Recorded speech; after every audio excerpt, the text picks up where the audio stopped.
paano mapagdudugtong-dugtong ang sitas ng Biblia para madaling maintindihan? Yun lamang po, Brother Eddie. Salamat kapatid na LB. Alam mo, hindi tayo ang magdudugtong-dugtong ng mga sitas. Pagka tao magdudugtong-dugtong, mali lalabas. Ang mga sitas ng Biblia, pinagdudugtong-dugtong ng Espiritu ng Diyos. Uulitin kong basahin ang 34:16 ng Isaias. Pakinggan mo. Inyong saliksikin sa aklat ng Panginoon at inyong basahin. Kahit isa sa mga ito ay hindi magkukulang. Walang mangangailangan ng kanyang kasama sapagkat iniutos ng aking bibig at pinisan sila ng kanyang espiritu. Yung Espiritu ng Diyos na lumalabas sa kanyang bibig, yun ang nagpipisan sa mga salita ng Diyos. Paano yun napipisan o napapagduktong-duktong? Basahin natin ang 2:13 ng unang Korinto. Na ang mga bagay na ito ay atin namang sinasalita. Hindi sa mga salitang itinuturo ng karunungan ng tao, kundi sa itinuturo ng Espiritu na iniwawangis natin ang mga bagay na ayon sa Espiritu sa mga pananalitang ayon sa Espiritu. Ang Biblia, kapatid na LB, ay mayroong bagay na salitang espiritual at mayroong salitang literal. Dalawa ang bagay na nakasulat sa Biblia, the literal and the spiritual. Parehong itinuturo ito ni Kristo.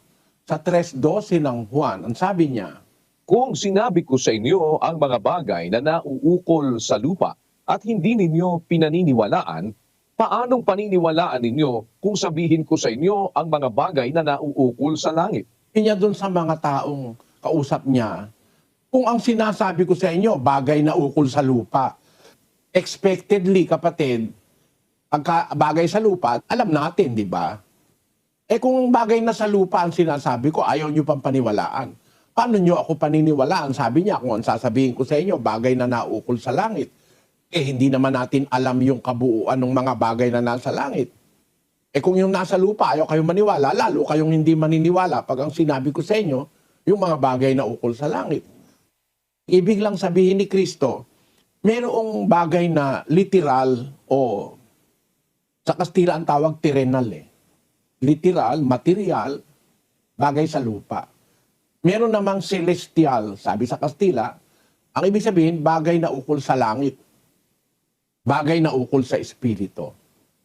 Para madugtong-dugtong yung katotohanan, ang dapat idudugtong mo yung espiritual sa espiritual. Huwag mong pagsasamahin yung literal o ukol sa lupa sa bagay na espiritual. Lalabas mali. Hindi tamang combination. Iko-combine mo yung espiritual sa espiritual.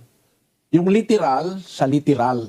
Para yun ang tunay na ayos. Sa mga grade 1, saka sa mga kinder, yung aking mga apo, tinuturuan sila nung grouping Ewan ko lang kung anong tawag sa Pilipinas noon. Bibigyan sila ng mga retrato. Halimbawa, isang retrato ng baso. Baso, yung inu-inuman. Merong kutsara. Tapos may tinidor. Tapos may elepante. Sabi ko sa apo ko, alin dyan ang magkakasama? Ito kutsara, tinidor, at saka baso. Tama nga naman, hindi kasama yung elepante. Pag isinama mo yung elepante, mali. Dahil hindi ka pareho ng mga bagay na ginagamit sa pagkain. Meron silang grouping. Bawa, merong nakalitrato yung larawan ng araw, tapos bituin, tapos planeta, tapos may ahas. Alam nung apo ko na ang magkakasama yung bituin, planeta, at saka araw. Hindi kasama yung ahas. Kasi heavenly bodies yung bituin, planeta, araw, yun ang mga ahas, hindi naman heavenly body yun Ang punto ko, sa Biblia ganun din, kapatid na LB. Halimbawa, sinabi ni Kristo ay isang bagay na espiritual. Ang hahanapin mong kahulugan nun, kadugtong, espiritual din. Halimbawa, meron akong papakita sa yung halimbawa.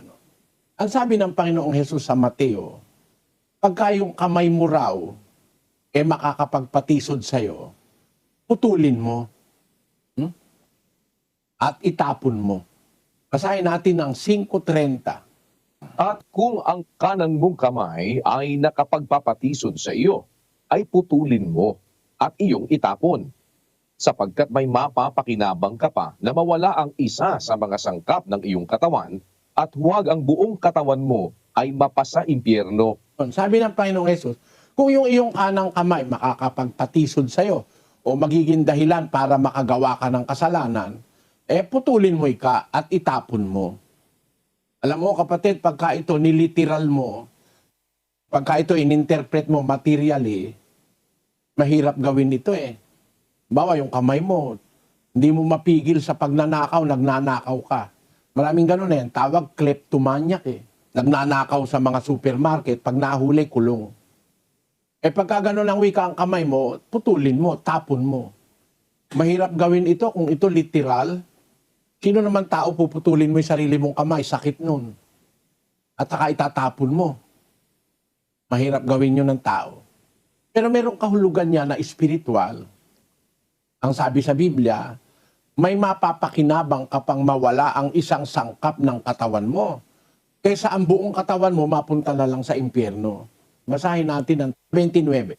At kung ang kanan mong mata ay nakapagpapatisod sa iyo, ay dukitin mo at iyong itapon, sapagkat may mapapakinabang ka pa na mawala ang isa sa mga sangkap ng iyong katawan at huwag ang buong katawan mo ay mabulid sa impyerno. Biro mo yung mata, pagka makakapagpatisod sa'yo o magpapagawa sa'yo ng kasalanan, dukitin mo, itapon mo. Napakamahal ng mata ngayon. Isang mata, kalahating milyon. Minsan, 1 milyon. Doon sa mga iBank. Yung mayayaman, bumibili ng mata kahit 1 milyon. Para makakita lang sila. Kung i-interpret mo ito ngayon na ito literal, na yung mata mo nakakagawa sa'yo ng kasalanan, dudukitin mo, yun lang dukitin, napakasakit nun. Palagay ko, hindi kaya ng tao yung dukitin niya yung sarili niyang mata. Yung mga hapon nung araw, dinudukit yung mata ng mga gerilya. Pagka nahuli gerilya, dinudukit yung mata ng iba. Pwede sa ibang tao dudukit, pero ikaw mismo ang dudukit sa mata mo. Naku po, napakasakit nun. Kaya ito, salitang espiritual ito. Kung ang ating mga sangkap ng katawan nakakagawa tayo ng kasalanan, mapupunta tayo sa impyerno, mabuti pang alisin mo na yung sangkap na yon kaysa ang buong katawan mo mapunta sa impyerno. Ang kahulugan nun, espiritual kapatid. Halimbawa, yung nakasulat sa 3:5 ng Kolosas, ganito ating mababasa. Patayin nga ninyo ang inyong mga sangkap ng katawang nanga sa ibabaw ng lupa. Pakikiapid, karumihan, masamang pita, masasamang nasa, at kasakiman na iya'y pagsamba sa mga Diyos-Diyusan. Ang kahulugan pala nung dukitin mo yung mata mo, putulin mo yung kamay mo, hindi mismo yung kamay mo ang puputulin mo. Ang puputulin mo yung ginagawang masama ng kamay mo. Hindi literal ang kahulugan. Ang sabi ng salita, patayin ninyo ang inyong mga sangkap ng katawang nasa ibabaw ng lupa. Pakikiapid. Yan. Yun mismong ginagawa ng mali ng katawan mo, yun ang alisin mo. Yung pakikiapid, yung karumihan. Halimbawa, nakikiapid ka, ililiteral mo, puputulin mo na. Kung lalaki ka, puputulin mo yung ari mo, parang wala ka na rin silbi nun. Diba? Ang puputulin mo, hindi yung ari mo, yung pakikiapid mo. Yung ginagawang masama ng sangkap ng katawan mo. Yung mga masamang pita, yung masamang pita ng mata, na pag nakakita yung mata mo ng pera, gusto mo nakawin mo, o kaya pag nakakita ng mahalagang bagay, gusto mo imbutin mo. Ang putulin mo, ang dukitin mo, yung masamang ginagawa ng mata mo, hindi yung mismong mata mo. Ang kahulugan nun, espiritual, hindi literal. Kaya ang magkasama, yung nasa Mateo 5:29-30, idudugtong mo ang Kolosas 3:5. Ayan ang kahulugan. Yung ginagawang masama ng sangkap ng katawan mo, yun ang puputulin mo, yun ang dudukitin mo. Hindi mismong yung kamay mo. Ang katunayan sa 4 ng Epeso, pakinggan mo kapatid na LB.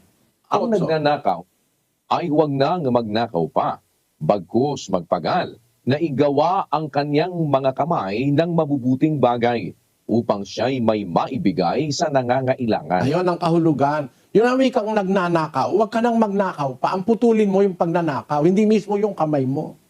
Kasi pag yung kamay mo mismo pinutol mo, hindi ka na rin makakagawa ng kabutihan. Ang sabi ng salita ng Diyos, ang nagnanakaw, huwag nang magnakaw pa. bagkus magpagal, magtrabaho, igawa ang kanyang mga kamay ng mabubuting bagay upang mayroon siyang maibigay sa nangangailangan.